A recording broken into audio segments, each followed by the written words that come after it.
Hey guys, it is Cedrix and this is one tip for every hunter in SMITE. Some of today's tips are more suited for beginners and some are more for advanced players. Timestamps are added in the video so you can go and check out your favorite hunter immediately. Let's go! Zankab. You're one of the few gods in SMITE who can reliably stop blink engages from tanks. Your passive bees stop anyone from blinking. Don't waste your mana early game for that though, but when you're scared of a blink engage, keep the bees up on the enemy team by using your honey and your 2 to spread them. Anhur. Whenever it is possible, proc your passive on an enemy before using your impale. It does significantly more damage with the extra physical damage from your passive. You can apply the passive with a quick basic attack cancel into impale. You only lose a super small amount of time, but your damage increases a lot. Of course, if you need the CC more than the increased damage, don't take your time to proc the passive first. Apollo. Don't be afraid to dash in. Your dash does a lot of super useful things for 1v1ing and boxing. First of all, it counts towards your passive for every god or minion hit. Then it knocks up all enemies in the path. You slow all enemies afterwards, and after using it you even get the slight movement speed buff, which is one of the most important stats in SMITE. Artemis. Try to always have a trap ready when enemies are nearby. It is your most important safety tool next to your ultimate, so you don't want to get caught with that spell on cooldown. Also try to position around already placed traps. Don't just place them and run away, play around them. Use them to kite, use them to zone away enemies, or try to bait your enemies into stepping on them. Cernunnos. Even though it is tempting, because it is so easy, don't always stay in summer stance when you wanna deal damage. Autumn stance deals almost as much damage as summer, but it applies a debuff to the enemy, and your whole team deals more damage to the debuffed enemy. Of course, the best thing to do is to autumn debuff your enemy with the first basic attack and then switch to summer for extra damage. But in teamfights you often lose track of who is already debuffed and where they are, so staying in autumn stance is actually pretty good damage wise. Chernobog.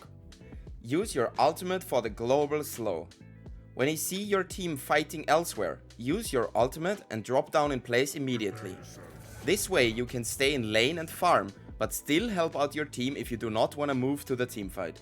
So don't always fly towards the enemy, kinda use it like a Xbalanque ultimate, if your team needs it. Chiron. Be careful with items that deal damage separately from Chiron, like Crusher. If a Crusher tick gets the kill, while you ult for the revive, you don't get resurrected. Also be mindful around minions. When minions finish off your enemy during your ultimate, you don't get the rest as well.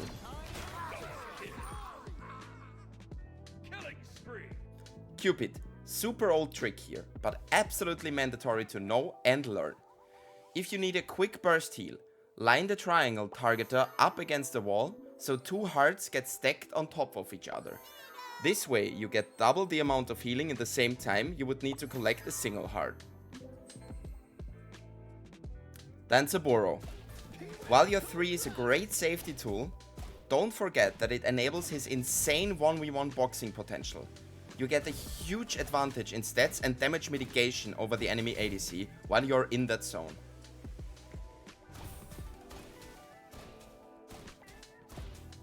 Hachiman. You often don't need your 1 pre-level 6, so you actually don't need to skill it. Your ability leveling could be like this. Level 1 you take your 2, then you take your 3, then the 2 again. Now, on level 4, you don't spend your skill point and keep it until level 5. This is called a point skip in SMITE. This way, you can now level your ultimate and put another point into your 2 when you hit level 5. You spike super hard on level 5 this way, because your poke and clear spell already got 3 ranks in it. Heimdallr. You can basic attack cancel before your big last swing of the swing chain using your 3rd ability. It costs little mana, has no cooldown and is easily placed with instacast. This way you can have more wave clear and you're not stuck in the long wind-up of the last basic attack forever. Hou Yi. In small scale fights, like a 1v1 or a 2v2, don't use your ricochet for trick shotting. Just shoot it directly for the stun and damage. If you already won the fight though, and want to finish off a fleeing enemy that's barely in range, then it's time to trick shot. Izanami. It is super important to cancel your one when it's necessary. The moment your enemy steps behind allies or minions, cancel it immediately so you don't lose a basic attack worth of damage. Jing Wei. Even though her early game is known to be pretty weak, her 1 vs 1 boxing is super good in every stage of the game, because she has 3 pretty good basic attack steroids and a movement speed buff. So if you find yourself in a 1v1, don't be afraid to dash in offensively and attack your enemy.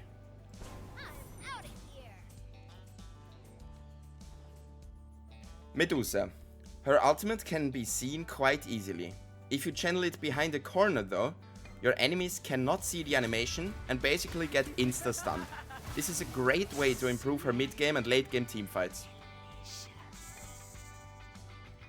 Neith. Use your ultimate to get a mental advantage over your enemies. Channel your ultimate from time to time in lane to scare your enemies. They will call enemy ult incoming and maybe even retreat in other lanes because of that. You can get free advantages like that. But of course, you need to actually shoot it from time to time, so the fear of your ultimate stays relevant on the map.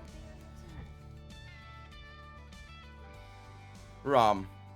You really don't need to use all of your arrows with your 1 at once.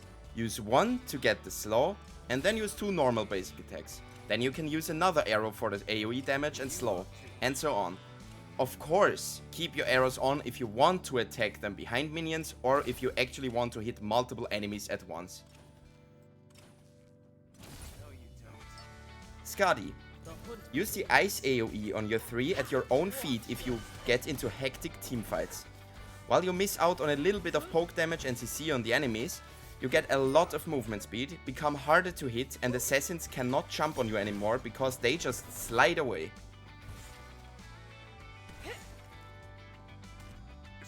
Ullr.